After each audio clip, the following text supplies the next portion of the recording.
Purnell here. Hi, Purnell. We haven't started quite yet. Okay, great. Janine will give the word any minute now. All right. Audio.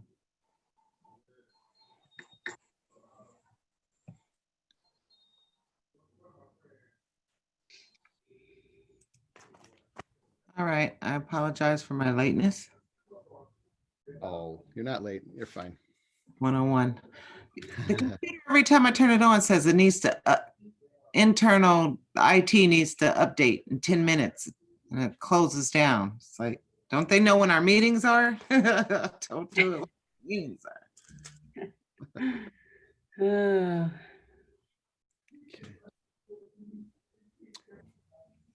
Is Jack on yet? I see Yes, he JS is. too. I think He's that's here. him. Yeah, he's here. Okay, He's okay. here. All right. So, Just not a pretty face. okay. All right. We ready to start then? I think we have everybody on the committee here. Hi, yes, we're ready when you're ready. Okay, thank you. All right. Cuyahoga County Public Works Procurement and Contracting Committee meeting for Monday, June the 8th, 2020 will be called to order. Roll call, please. Calling the roll, Mr. Tuma, Here. Mr. Miller, Here. Ms. Conwell, Present. Mr. Schrein, Here. Ms. Baker. Here. There is a quorum. Also like the record to reflect that council members Brown and Jones are in attendance. Okay, thank you. And Madam Clerk, is there any public comment? No. afternoon? No, Okay, Mr. Chair, no one submitted any. all righty. And if I could have approval of minutes from the June 3rd, 2020 meeting, please. So moved. Okay, we have a Second. motion and a second to, we have a motion and a second to approve the minutes from June 3rd, 2020 meeting. All those in favor say aye. Aye. Opposed, nay. The ayes have it. And then, Madam Clerk, if you could please read the first matter referred to committee. Resolution number 2020-0098, making awards on requisition number 48436 to various contractors in the total amount not to exceed $30 million for on-call COVID-19 emergency building modifications for the period 6/10/2020 through 6/9/2021. Thank you, Madam Clerk. And is there somebody here from the administration to address this piece of legislation? Yes, hello, Chairperson Tuma. This is Michael Dever from the Department of Public Works. Hi, Mr. Dever. How you doing today? I'm fine, thank you so much. Hopefully everyone had a nice weekend. So first off, I want to go back. We had met, just about a week ago, last Wednesday, and after a very thoughtful discussion and I think that the appreciation of council to allow this item to come back before its meeting scheduled for tomorrow. We've been working on a few items here and hopefully what we are about to present here will be something to council's liking so that we can move forward with at least the legislation. I do have a substitute ordinance that ultimately I was bringing forward to, or substitute resolution that we were bringing forward. We did submit that to the council clerk earlier today, and I'm not sure if she was able to forward it. But with that being said, I'd like to speak on it. And at the same time, I have a very, very, very brief PowerPoint presentation, if it's all right, if we maybe have control of the screen to bring that up, if that's all right with the council chair. Yeah, that'd be fine. If we could pull up that presentation, that'd be great.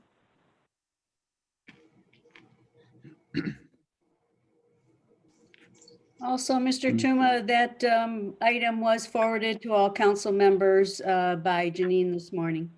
Okay, appreciate that. I believe I did see that. Mhm.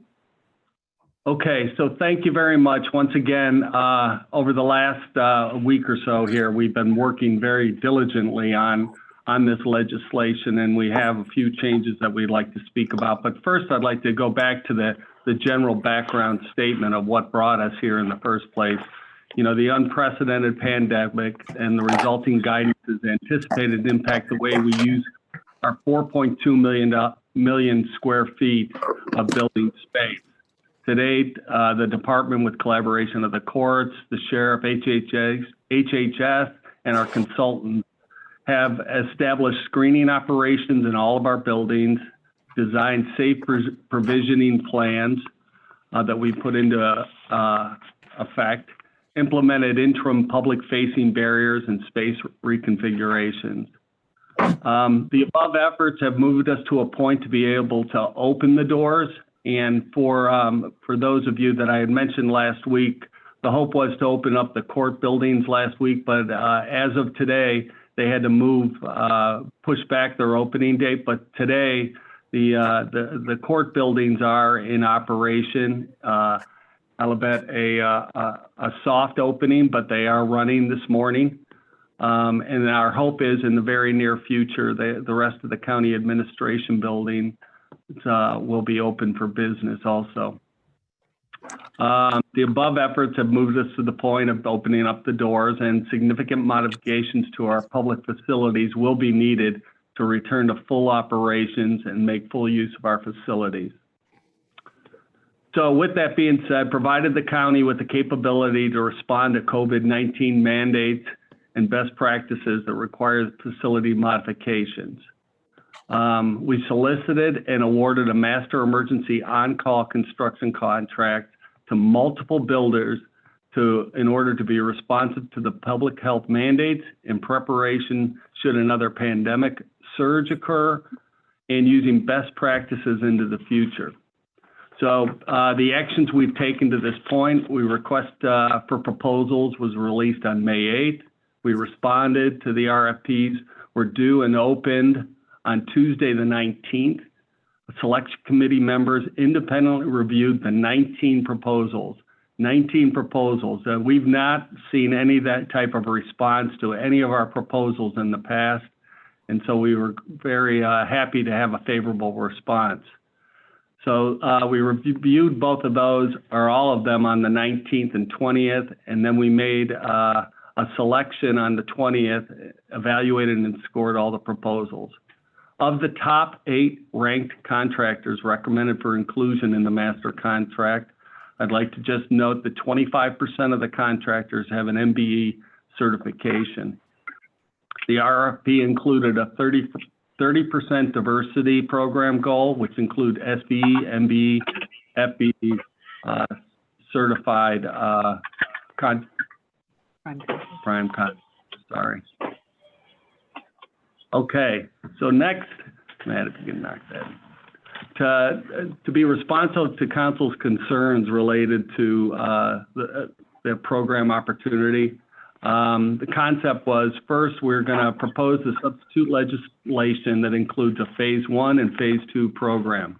So phase 1, which is the substitute ordinance in front of you today, is a $15 million program executed by the 8 selected primes under the current RFP. Our phase 2 program, we are finalizing many of those details as we speak right now, but our intent is to issue a phase 2 program, $15 million program, to be executed by primes selected on a second RFP effort. Our hope is to issue that second RFP towards the end of this week, and then in turn, there'll be we have timelines for the submittal, and then we'll be bringing it before you in early July. Phase 2, the RFP description and enhancements, extended the RFP solicitation period to provide more time for proposal preparation. We're going to issue it on, our intent is to issue it on the 11th with the proposals due on June 30th. In the midst of that, we are also going to have a pre-bid conference to engage contractors during the RFP process. We will also put this contract or this RFP on the county face page or front page of the county website. Provide scoring credit for primes with no recent work experience with the county. So those contractors that have been selected for the first round or will be selected for the first round, they will get reduced points if they do solicit for the second proposal. It still retains a 30% diversity program goal. We expand the proposal criteria for commitment to diversity, and we further lower the bonding capacity requirements compared to in the phase 1 RFP. That's currently at $500,000 for the performance bond. We have lowered that now to $100,000 performance bond. And the expectation is that this, after we go through this process, is to present it, the phase 2 contract in July, probably the first or second week of July, so that we can go through the council legislative process, a meeting in early July. Hopefully we go into committee around sometime in mid-July, and then on the council's last meeting in July, we're able to bring the item forward for second reading, hopefully suspension. So with that being said, I welcome any comments, questions, thoughts from the committee members. Okay, thank you, Mr. Dever, for that. First, I want to say I appreciate you going back into the drawing room and working with council and trying to come up with a more committed, more extensive commitment to diversity in this entire process. That's the first thing. The second, I think it was prudent to divide this project into 2 phases, into the 15 million each, as it allows council to actually get its hands around some of the projects that are being put forth. And in phase 1 in particular that we're discussing here today. Again, one of the things that I had mentioned to you as being a concern is making sure that these projects that are done to the buildings inside or out are something that will be long lasting and go beyond just the impact of the COVID virus here. That'll take care of what we need to with respect to the COVID, but have long lasting positive effects. So it looks like that's what you've tried to do here. I'll open up to questions from my colleagues on the committee first, and we'll take it from there. Chairman, Mr. Chairman. Okay, I hear Mr. Miller first, and then I think it was Ms. Conwell. yes. Okay, we'll go in that order then. Okay, Mr. Chairman, to Director Dever. First of all, I also would like to thank you for your diligence and your willingness to take seriously the concerns that the council expressed at the last meeting, and to really work on coming up with some workable solutions that enable both greater diversity and also that we continue to be expeditious. And my first question is the provision about scoring credit for primes with no recent experience. Does that refer only to contractors that worked in phase 1, or would contractors who have other recent experience also receive lower credit? Mr. Dever? Thank you. Yes, thank you, Mr. Miller. Yeah, actually, it applies to if they've done any work for the county over the last 2 years here. So some of these contractors do have some road and bridge experience, and then they do have another arm of their business that does facility-related work. So you may have contractors like that submitting bids also. And secondly, would this relate only to those contractors who have prior experience as a prime contractor as opposed to as a sub?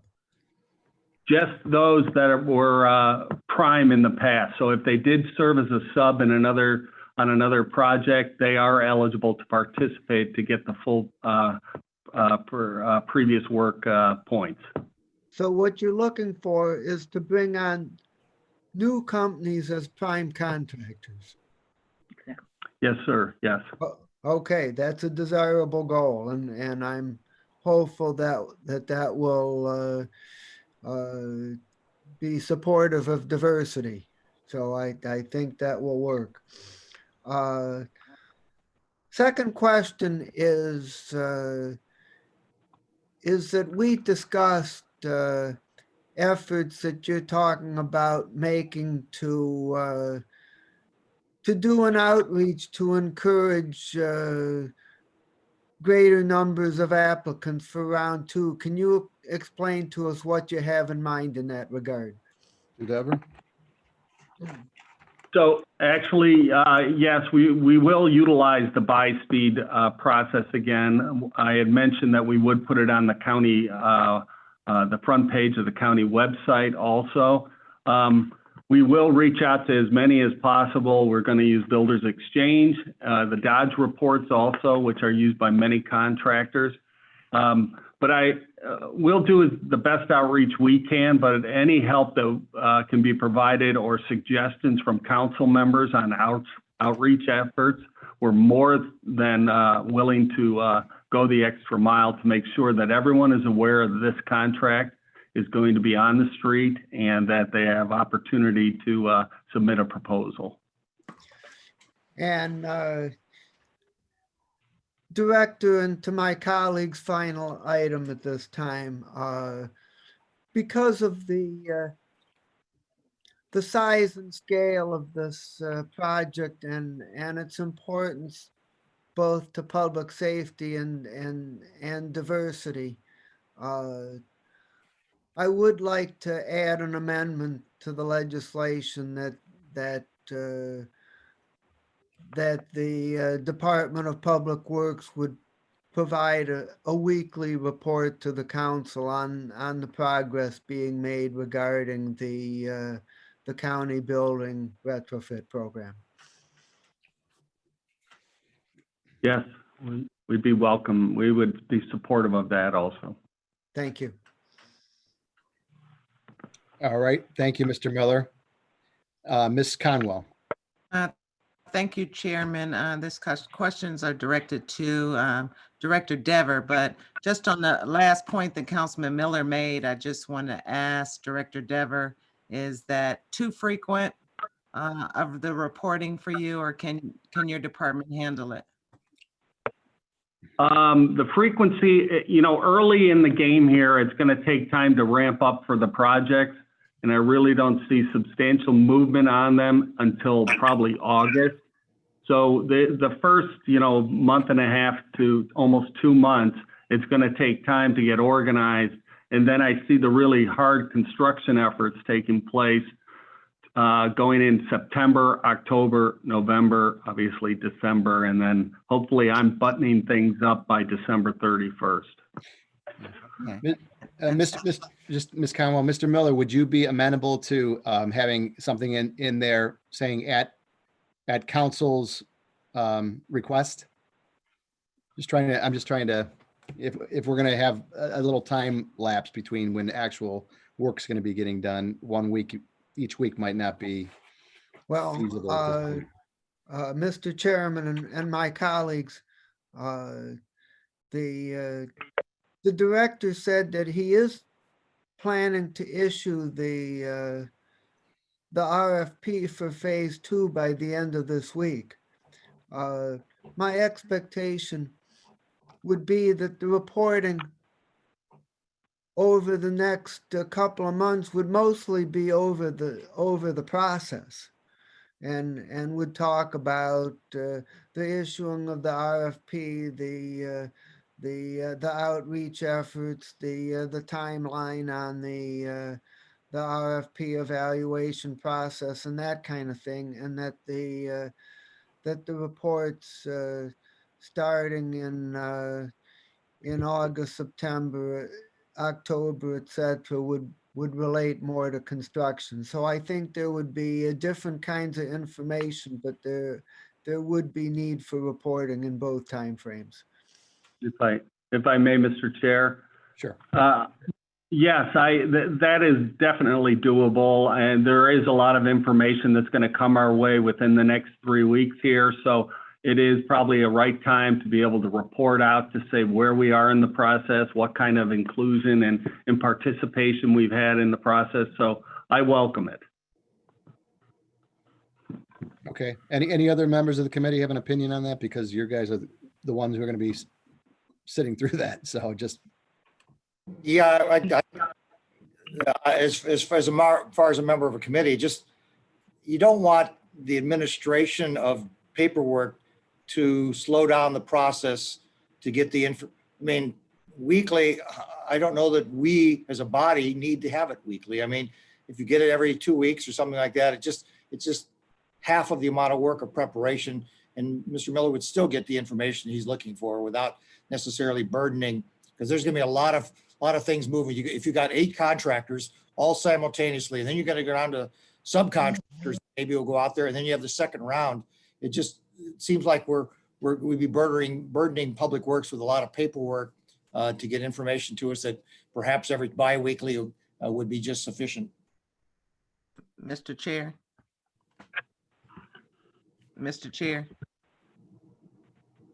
Chairman Tuma. So, I don't know if he can hear. So anyway, the reason that I asked is Councilwoman Conwell. The only reason that I asked is I agree with Councilman Miller. I do back him 100%. I just was asking to make sure that we had on record that the Public Works was available and able to accommodate the request. And as we heard from Director Dever, his offices or agency is able to complete the task. So Chairman Tuma, if I can continue on my questions. sorry about that. I got booted. We kind of continued on. We figured you would. So my second question would be to Director Dever in regards to, I'm looking at the resolution, and so I'm a little confused about the dates. It says the modifications is for a year, and I know we have talked about the projects actually have to be done by the 31st. So can you expand on that a little bit?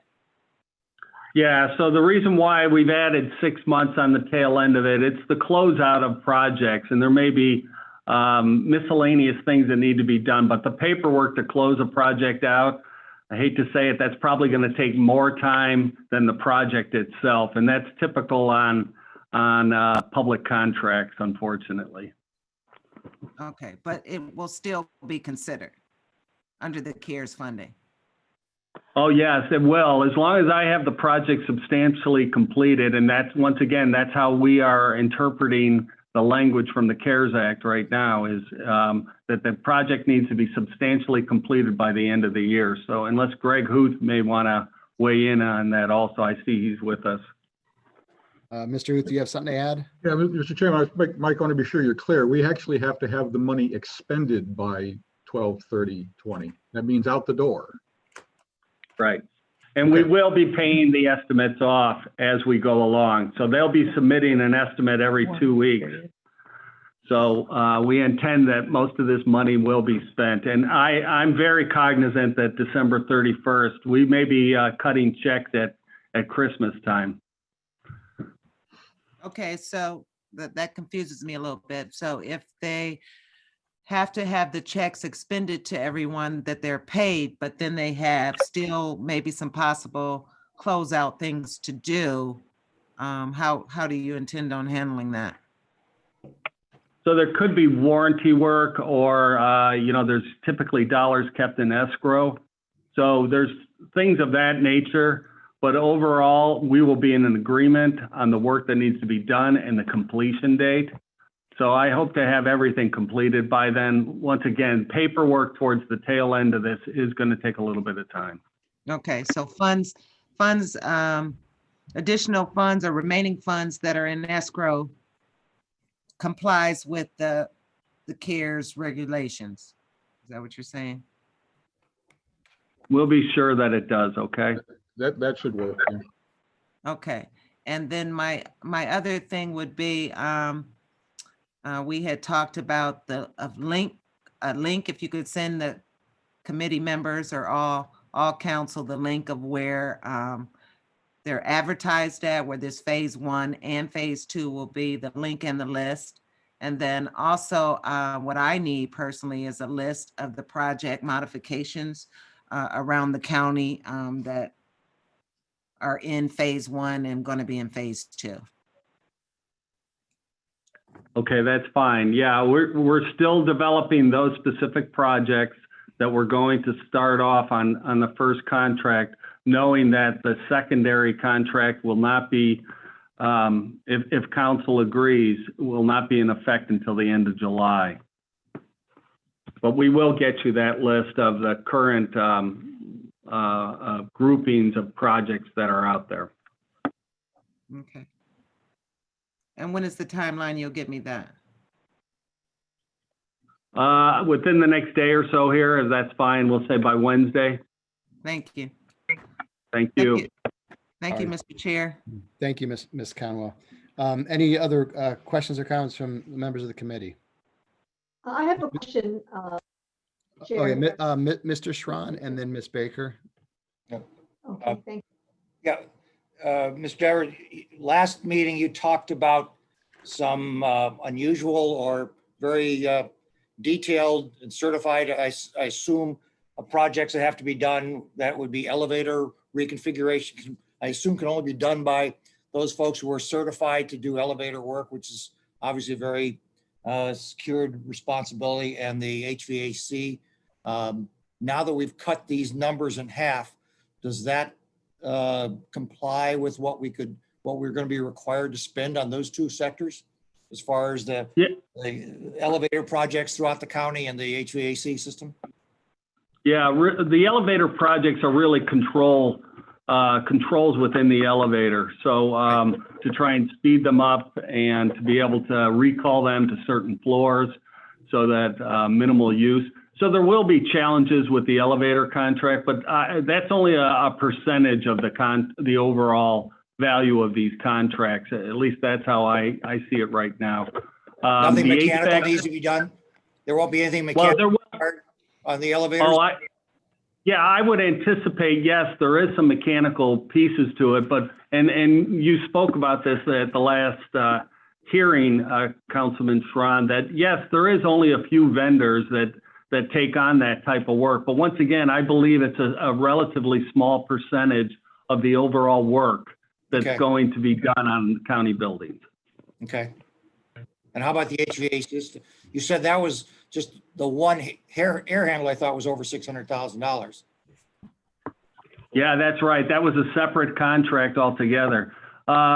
We are going to be reviewing all of the HVAC systems in the buildings and making the determination of which ones need some updates or complete replacement could be, because we're going to be trying to get as much fresh air into the buildings as possible.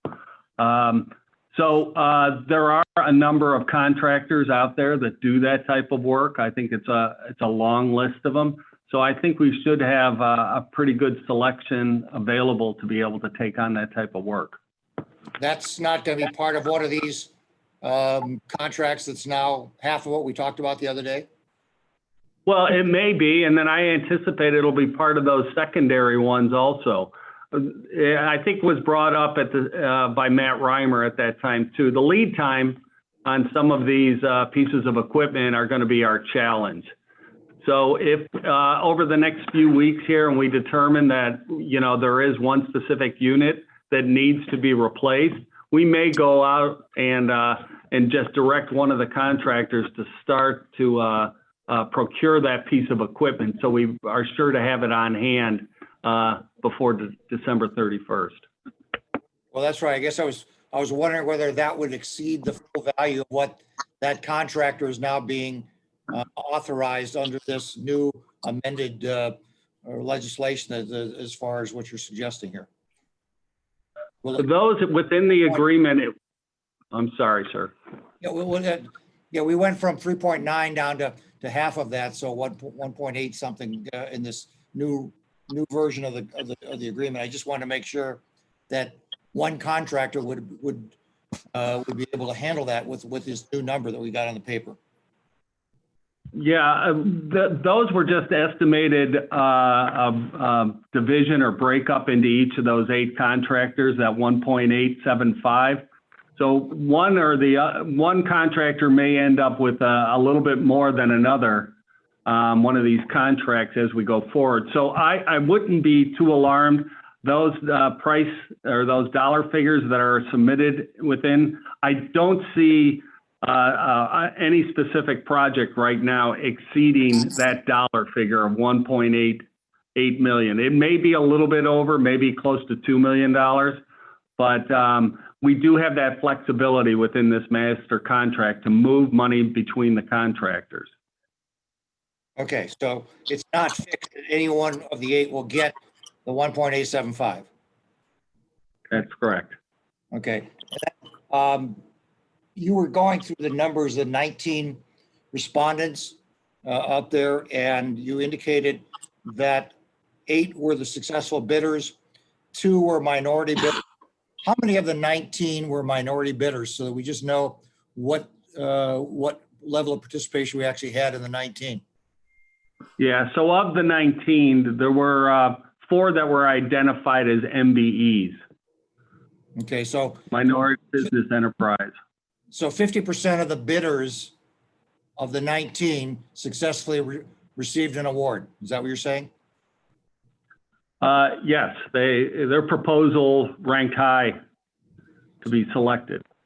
All right, so half of the bidders, the minority, received an award. That's correct. Thank you. Okay, Miss Baker? Thank you. Ms. Everett, is there any concern at all on the 30 million we're going to be investing? That any of those pieces will not be CARES Act qualified? Are you absolutely assuming that the HVAC bring in fresh air?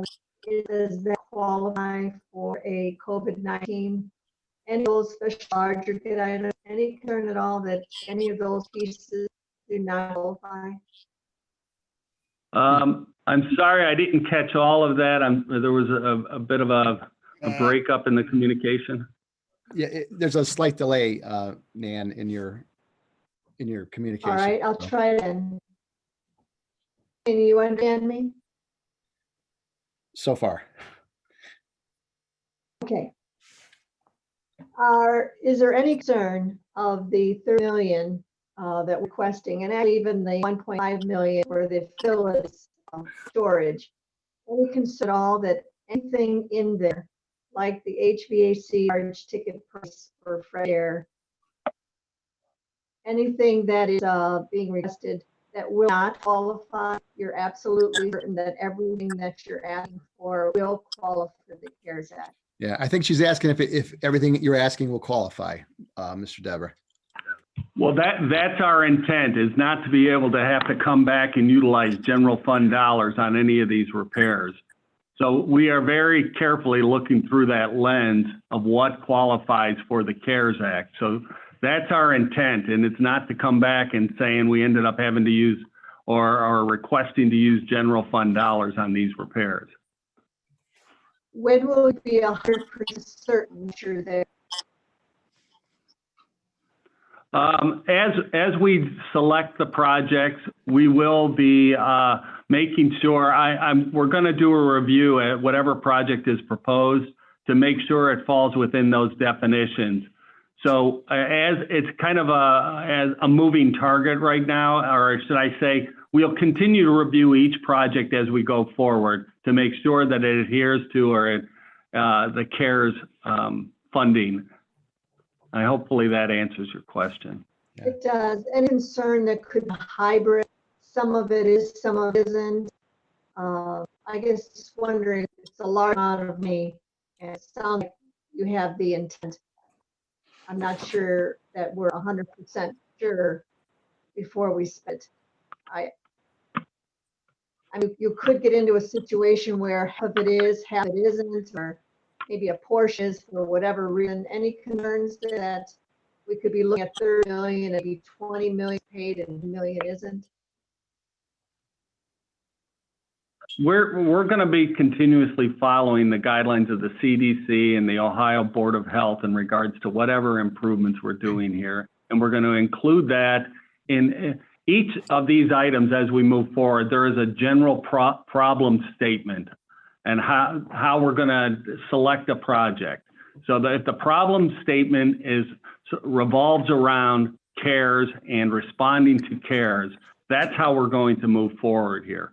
So I really, I'm going to use whatever resources. I'll look towards the law department. We'll utilize our federal lobbyist also in regards Squire Patton Boggs to run, at least use them as a resource as we select the projects going forward. So I think I have enough, support around me to be and resources to be able to clearly define and say that these dollars should be spent on this project and the CARE dollars should be spent on whatever respective project. All right, thank you. Hey, thank you, Ms. Baker. Mr. Dever, I just think the concern here is, we understand phase 1 and we'll be going through a phase 2. I just think we don't want a phase 3 and a phase 4 like we've seen in some other projects. So I think with regular updates with the Public Works Committee, I think we can avoid some of those issues. Mr. Chairman, Okay. I'm not on the committee. I think Can I Ms. go on the Stevens. list? Yeah, Ms. Stevens, you have something you'd like to add? I realize I'm not on the committee, but I'm curious. One of the things that you talked about in the presentation, Mr. Dever, was having some pre-bid training or technical advice for potential bidders. Did I understand that correctly? Mr. Dever? Yes, that's correct.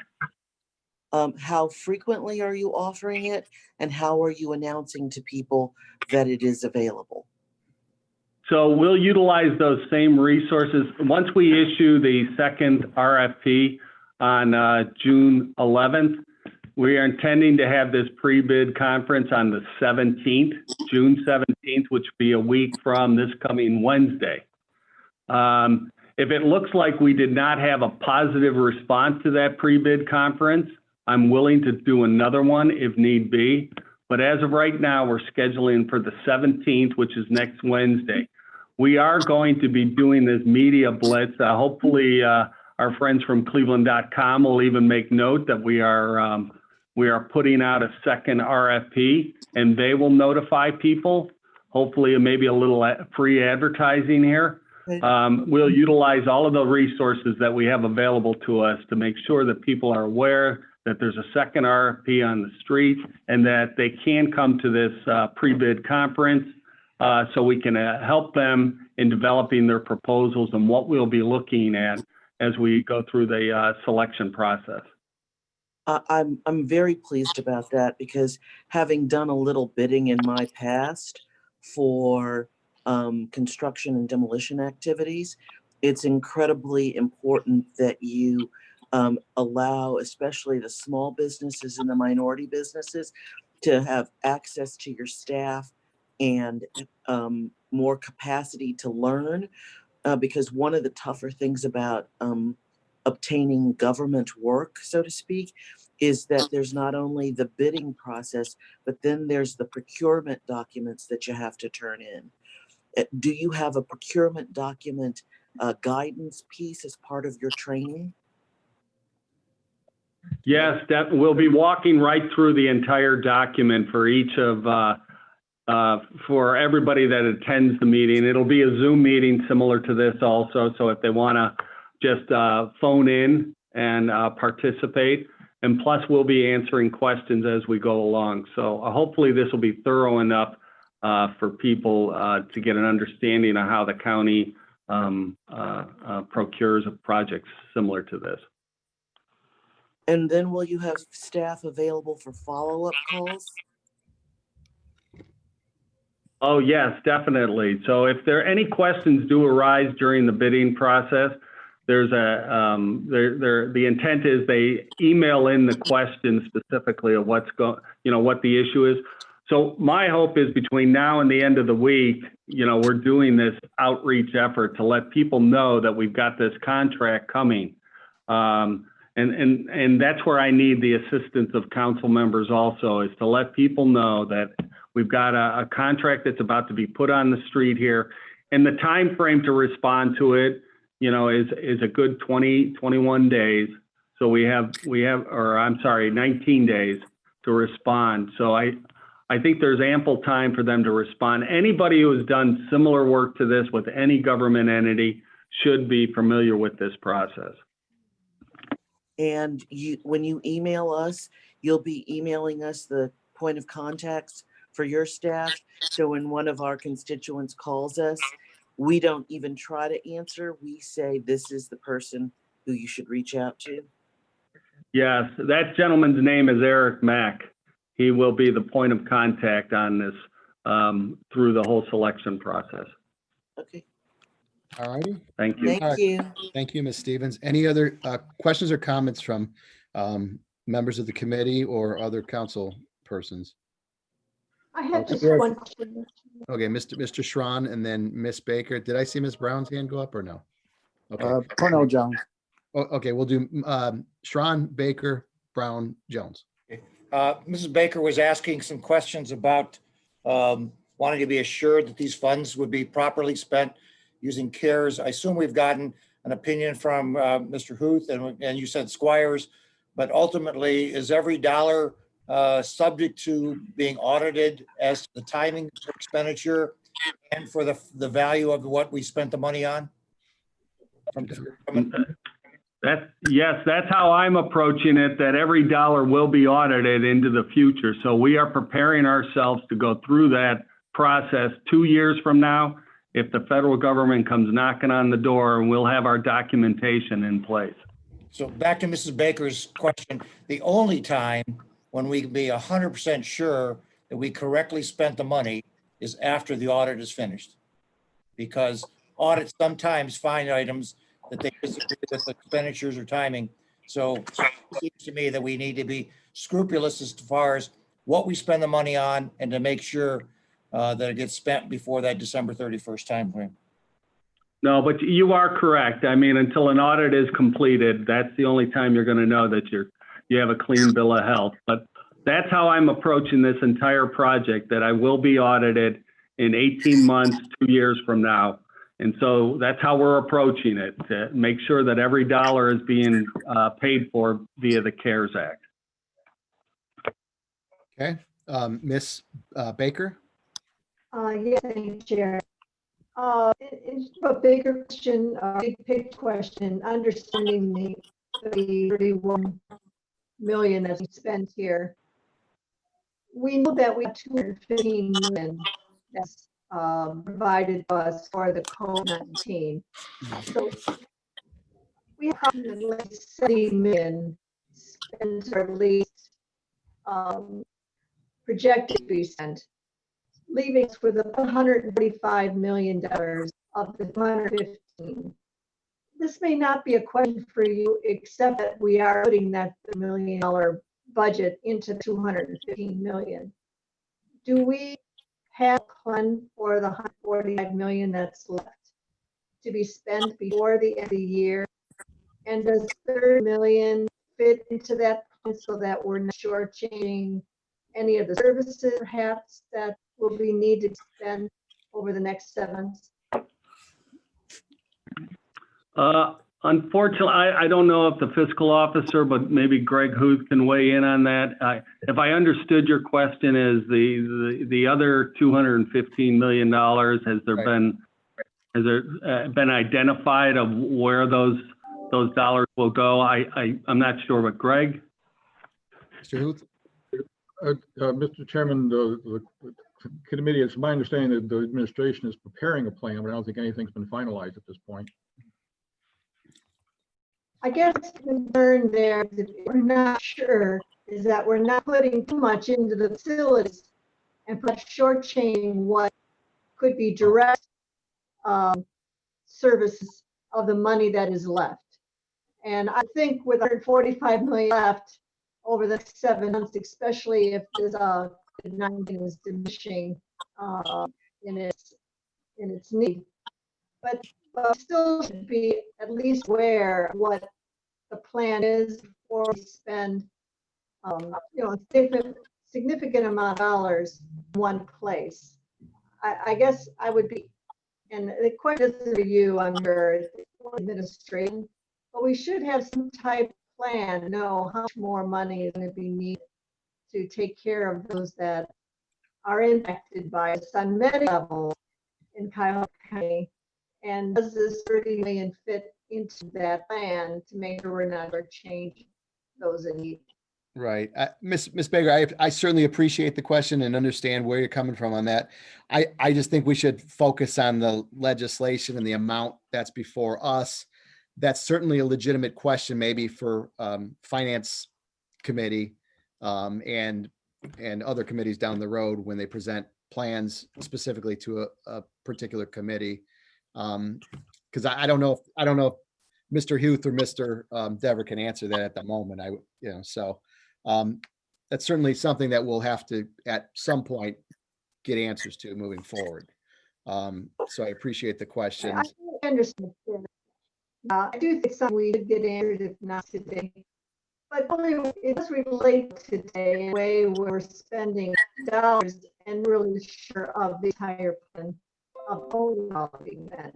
That's the place for the relay, and I don't expect an answer. I just want to make sure you put it out there. Okay, we appreciate that.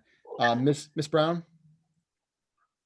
Thank you, Chairman Tuma. I actually just have comments, no questions. So if Councilman Jones has questions, I'll respectfully yield to him. Okay, Mr. Jones? I don't have a question. I have a comment as well. So if Councilwoman, if you would like to, feel free to take your time. Okay. All right. All right. I just want to start off by thanking you, Councilman Tuma. Council President Brady's not on this call, but and also the administration.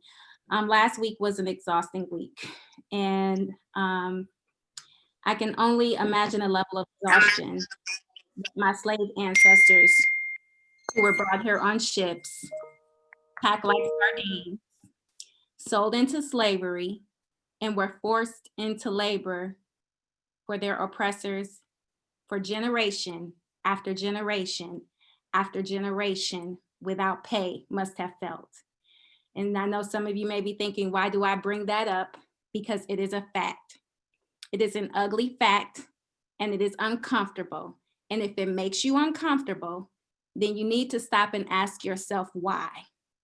Because no one wants to hear nor talk about the Black Holocaust.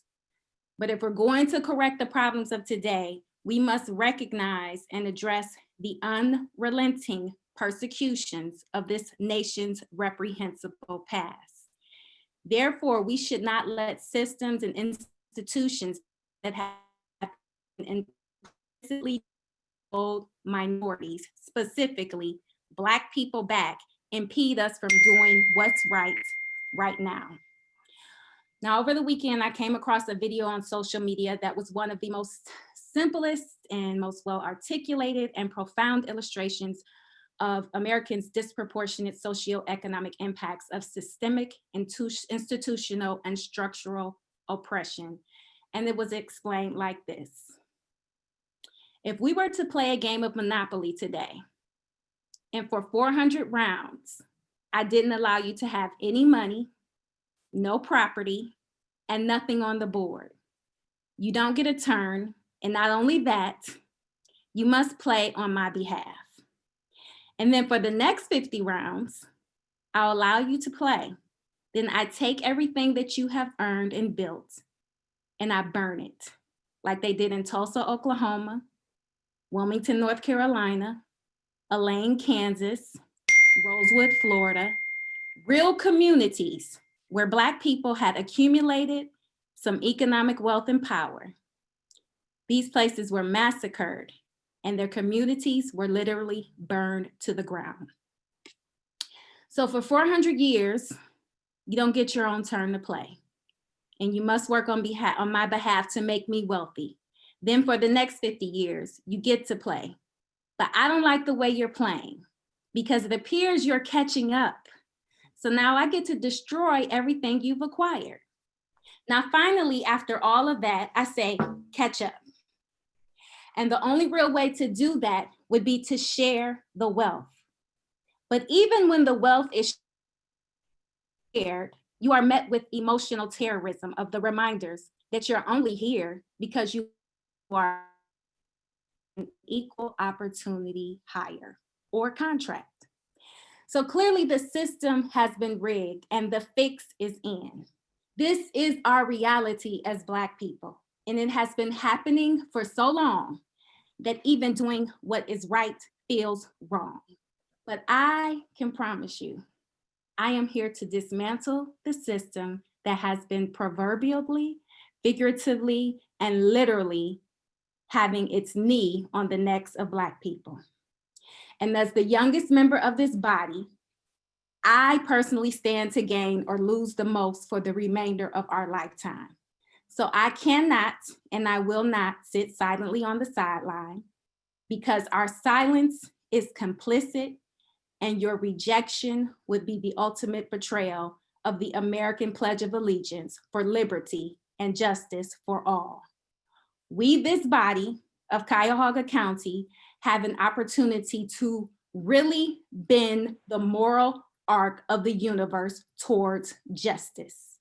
And from my perspective, this contract is a long overdue first step, but it is merely a drop in the ocean.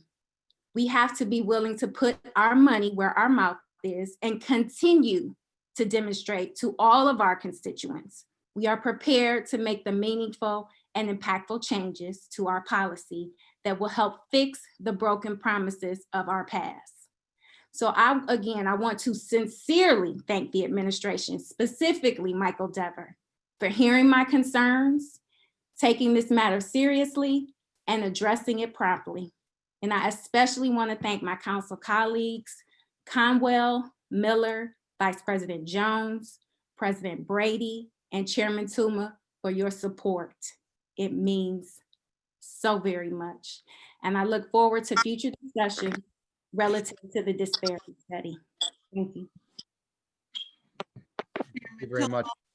I have a disagreement with Councilwoman Brown. She's not the youngest on the council. I am 21 and I'm sticking with that. There we go. And here I always thought it was me. Okay, Mr. Jones, I believe you had some comments as well. Okay, thank you, Mr. Chairman. First, I just have to acknowledge Councilwoman Brown's comments. They were excellent, on point.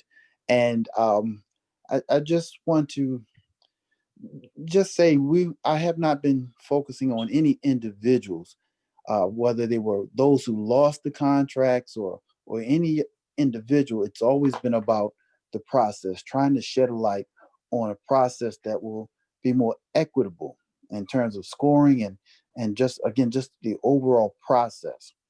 One comment I just want to address regarding the elevators. Okay, we learned during the disparity study, and this was going back 5 years ago. There was no racial disparity or any inequity if the African American community doesn't do any particular work in the area. There's no way to have any type of disparity if the African American community doesn't work on elevators. So if someone else does that, there's no problem. Okay, the study was very scientific. It was very precise, and it kept us within the guardrails of how we actually achieve an equitable distribution, an equitable process. So one of the things we learned during the study was that there were only 7 major companies in the country who actually do work on elevators. Okay, when you go onto an elevator, you're going to see one of those names, whether it's in our county building or any other building. There are maybe 3 or 4 just in this area, in the greater Cleveland area. But again, none of them bidded on this $30 million reconfiguration work. Okay, so when I use this term, describe it as major companies doing minor work, this still falls into the same area because the 19 bidders who bid, whether they be the largest companies or whether they be a smaller local company, none of them actually do elevator work. So they're all going to have a performance bond, which verifies that they can perform. Every one of the 19, those who won and those who did not win, they had the bonding capacity. And that's important. Performance bonds are comparable to life insurance. We all can understand the idea that if you want life insurance, you have to be in good health. They don't give life insurance to those whose lives are in jeopardy. You have to be in good health. It's the same with the performance bond. The surety industry does not give you a bond if you cannot perform. They will not put their capital invest in you if you're not able to perform. So whether we pick them or not, that's one issue. But their ability to perform the work should never be in question. And the 19 vendors who bid, they were capable of doing the work. They just simply were not chosen. Right? And when it comes time to doing the more complicated work of elevator work, then what they'll simply do is have a performance bond. They'll pick up a telephone, regardless of which company it is, large or small, and they'll call one of those 7 companies to do the elevator work. These are construction management teams. And so that I think that's important because, again, I want the focus to be on a recognition that an equitable process centers around the actual process of how we do it and not qualifying the timber of those who won or lost a contract. So again, I just want to again acknowledge Mike, Deborah, too, for the hard work you've done, not only in this this weekend, but in getting us to where the legislation is today. So I know phase 2 is still coming. We have plenty of time to discuss what that ultimately looks like. But again, I want to congratulate you on what I think was good work on the phase one part. And thank you. Okay, thank you, Mr. Jones, as well. Any other comments from members of council? Okay, seeing none. So, Mr. Dever, you have this amended legislation that's put forth. I would ask my council colleagues their opinion as to whether or not we can move forward with this piece, if everyone's satisfied with this piece moving forward. Mr. Chair, if I could, just it's the substitute amended, substitute ordinance or resolution, I'm sorry. Yeah, I'm sorry, I'm saying amended substitute. With respect to the substitute resolution, if everyone is satisfied with that, I will make a motion to put substitute R 2020-0098 to the full committee under second reading suspension. Could I have a second for that? Second. I have a second from Councilman Schron. All those. Mr. Chairman, Yes, I'm sorry, Mr. Miller. I would like to move to amend the motion to add the amendment to require weekly reports from the administration to council on the progress of the county building retrofit process, with the comment that reports need not be long and overly detailed, just giving us a sense of the weekly progress. Okay. I'll second that amendment or that motion. All those in favor, I'm sorry, Mr. Dever, you have a question?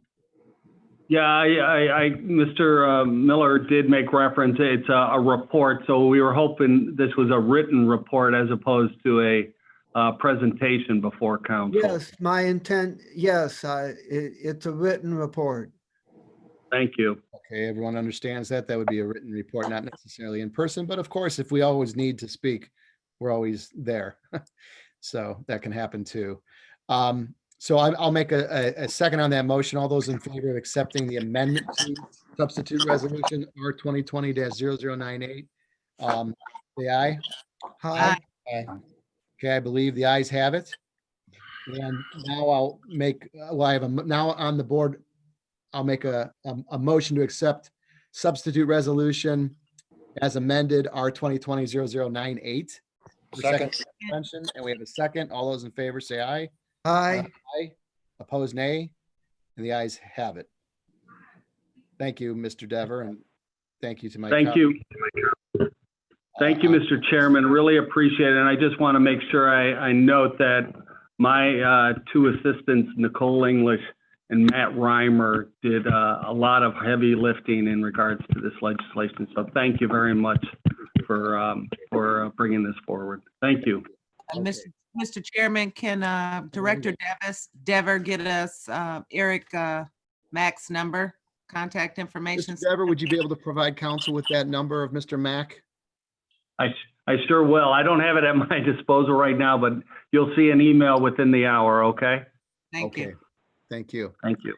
Okay, and with that, Madam Clerk, we do have another piece of legislation on committee here. If you could please read that.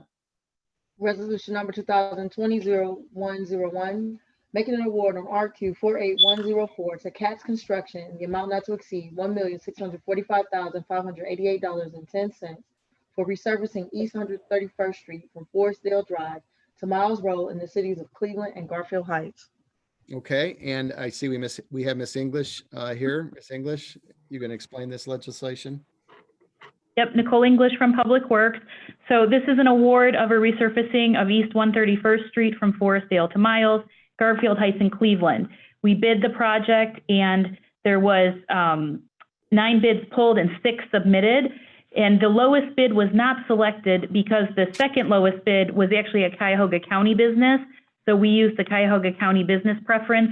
They were within 0.5%, which the threshold is within 2%, and then they agreed to match the low bid. So they did match the low bid. They came down $9,200 to match that. We're 17% under the engineer's estimate, and then we have 50% of this funding from issue 1, and 40% will come from the county, 10% will come from the cities. Majority of it Garfield Heights, they have 7%. Cleveland has around just under 3%. Okay. I'm happy to answer any questions. Okay, thank you, Miss English. When is this project supposed to start and finish? They are hoping to start on July 6th and then finish by November 6th, 2020. So in order to get the pre-bid meeting or the pre-construction meeting and everything going, we would ask for second reading suspension if possible, just so they can start the preparation. Okay. Any questions from my colleagues on committee? Council Chairman Tuma wasn't clear. Garfield and Cleveland? Cleveland, yes. Okay, what parts of Cleveland? What parts of Cleveland, Miss English? This is in 7 and 8, so I believe your district, Councilwoman, right? Yes, I can ask to add my name to that, please. Okay, if we could please add Ms. Conwell's name to this legislation. Any other questions? Yes, just one quick question, Chair. Ms. Baker? Is the issue 1 money that's being applied toward this, is that an indication that the state is lifting the issue 1? Or is that old money that has already been cleared? That's a good question. Yeah, unfortunately, when they cut the money, there was a small pot still available, and this project scored high enough that it was in that funding pot. So this is this next year's worth where they cut the money, but it happened to fall just above the line. They only funded about 4 projects, and this one happened to be one of them. Okay. Okay, thank you. All right, thank you. Mhm. Any other questions? And you said this is obviously on a time crunch if we're talking July 6th here, if they want to get started. So I'll make a motion for second reading suspension on R 2020-0101. Could I have a second? Second. I have a motion and a second for what? For moving forward R 2020-0101 on second reading suspension. All those in favor say aye. Aye. Aye. Opposed, nay, and the ayes have it. Thank you. Thank you, Miss English. As far as miscellaneous business, I know that that project, Miss English, that was originally in safety committee on the shed at the Yes. I don't see any Yep. legislation on here, but if you guys could just address that, because I know Ms. Simon was asking about that, and a few other folks. When do you anticipate having something? I believe it's going to come through Public Works. Right. So that item was an amendment to a current design build contract we have for the Harvard garage. As this committee may recall, last year they approved the design build contract, and this would be the fourth amendment to that contract to add this storage facility at the Harvard site. It made sense to put it there because currently we utilize that as the distribution center for the PPE effort. We've identified land right next to the building. We have security at that facility. It's a centralized location. The distribution has worked very well. I believe Alex Pelham from the EOC Public Safety may be on the call also to speak about it. So the idea is to bring this forward. It was going to be an emergency contract that was before the council president for him to authorize for us to move forward with the amendment. The total value of this amendment is $1.4 million. The time frame to get it completed, the contractor has submitted to us his overall time frame. He will have it completed before the end of the calendar year. He has initiated some of the geotechnical engineering to make sure the site we've selected will not need any substantial modifications to it. So we are hopeful that we can continue to move this item forward, but this was part of that emergency item that was brought before the council president, and he had asked that it be forwarded to committee for further discussion. So I'm prepared to talk further about it, but our hope is to keep it in that track, but at the same time, we're presenting it before you now. So can I answer any questions in regards to that item? Yeah, well, my thing is, Mr. Dever, I know a couple of our colleagues had some questions on it, and I don't think they're privy to this call right now. What type of time frame are you looking for on this? Obviously, if you're using CARES Act money for this, it's got to be spent by the end of the year, correct? Yes. So we are in a pretty aggressive schedule for this. We had started this discussion, or at least the item came before the council president and him forwarding it to committee. So we're about 2.5, 3 weeks, if anything, possibly behind the schedule. But if you'd like to have further discussion on this, I'm willing to come before committee again to have a deeper dive discussion on this if you'd like. I would prefer that and allow a couple of the council representatives who aren't on this call right now, because I know Ms. Simon had some questions, Mr. Gallagher perhaps as well. So if we'll hold that for now and bring it up in the next committee meeting. Okay, which would be a week from Wednesday, I suspect. I suspect it will be, yes. Okay. And any other questions or comments from committee members? All right, seeing none. Oh, I'm sorry. Did Mr. Schron have something? No, I said no. Nope. No. Mr. Chairman, Yes, Mr. Miller. just a quick follow-up on the item that you just brought up. Is this project unable to proceed until after we have this further discussion a week from Wednesday, or is the discussion a week from Wednesday more informational and the project is proceeding? No, I'm on hold until we get a green light on it. So it is one of those items, and I'm sure Council President Brady could elaborate on it, but it is an item that has been brought before him, and it is before this committee right now for further discussion, and I was hopeful that I may be able to, answer any of your questions now. Obviously, we're going to be another week into this before there's a decision made on it. And once there's a decision, then I will give that contractor the approval to move forward and procure the necessary items. And will there need to be legislation approved by the full council, or if the committee signs off on it, then the council president would proceed. I think it's, the intent is for the committee, and I'm not speaking for the council president, but I think he wanted the committee to hear this discussion before he signed off on the legislation. Understood. Okay, thank you. Mr. Chairman, Dan Brady here. Mr. Council President. I don't want to throw a whole lot of water on this. I know we're at the end of this discussion, but I've been mentioned a few times here. And again, Mr. Dever, since I'm speaking to you, thank you so much for helping work with the council over the last several days on this very important legislation that was before this committee today. I am still skeptical about the project.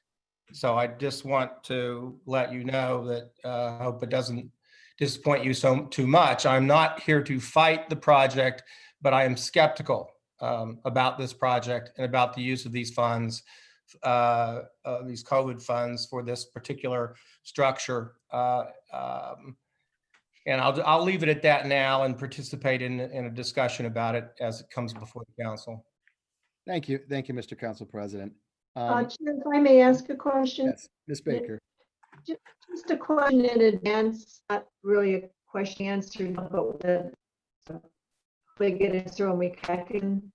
The 1.4 million structure for storage, and I know the deadline is the end of the year. Is there a thought of how much we want to store in this storage facility that will get us through perhaps some of the 2021 need? So that if there are dollars left over, the 145 million that we still perhaps have to spend, what part of that in the overall plan of how those funds are going to be spent is thought about in this storage facility? I mean, we're building a storage facility for a reason, not just for current storage, but perhaps for future storage of those type of items that are maybe needed beyond the end of the year. Right. So the item, I know when it was brought before the Public Safety Committee, there was some pictures and graphics to show what type of items are currently stored at the facility. And we've basically pushed a lot of our road and bridge and sanitary equipment and put it out outside the building so we could utilize this as the central storage. And then I think Alex Pelham and Public Safety is ramping up because there's going to be a long-term storage need for be it COVID related or a similar crisis possibly in the future.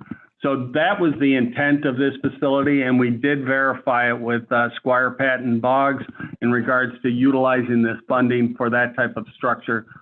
So I think that's the long-term need here, and it's an ideal location for a distribution center, and it's functioning quite well right now. So that was why we came up with the plan to build at this current site, because it works very well as a distribution center. Thank you. I guess I was looking for more of what was going in it. Will we be putting $10 million worth of COVID-19 supplies in it, 20 million? I mean, what is the intent of filling it for the purpose so that we can spend those dollars before the end of the year? That not only the storage facility and good place that it's in and great, but what about what we're putting inside of it? Are we thinking of storing quite a bit of materials so that we have it for future need? Yeah, the value of those supplies that were intended to go into the facility, I'm sure we can pull that together and be able to distribute that to the council members so they have an understanding of what Alex is planning for, be it the short term and the long term, to store in it. So I'm willing to work with the public safety chief on that. Okay.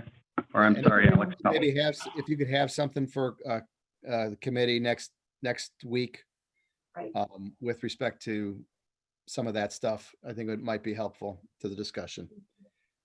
Okay, that sounds great. I see Mr. Schron waving his hand. Are you saying to go, Mr. Schron? What's that? Yeah, I have to go. Yeah, I have to go to the potty. I have to go. So, just kidding. But, little bit of humor here, life. We could use some. Mr. Dever, would we be would we be looking at building this facility without the CARES demands as far as the products and the PPE that we're planning on storing in it? Probably in the short term, no. But I will tell you that we have maximized the space within that facility, and we're using it all up.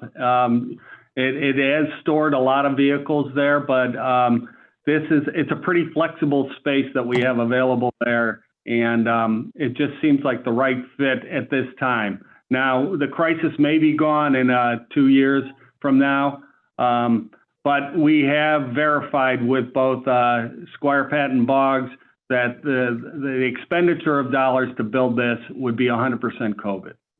And they've given us that written opinion at this point? Yes. Mr. Huth, we have a written opinion from our outside counsel? Mr. Huth? Mr. Huth? Greg? Is Mr. Huth gone? I see him on mute, but he's the attorney for both our counsel and for the executive, and so I assume he's gone to outside counsel to get it in writing.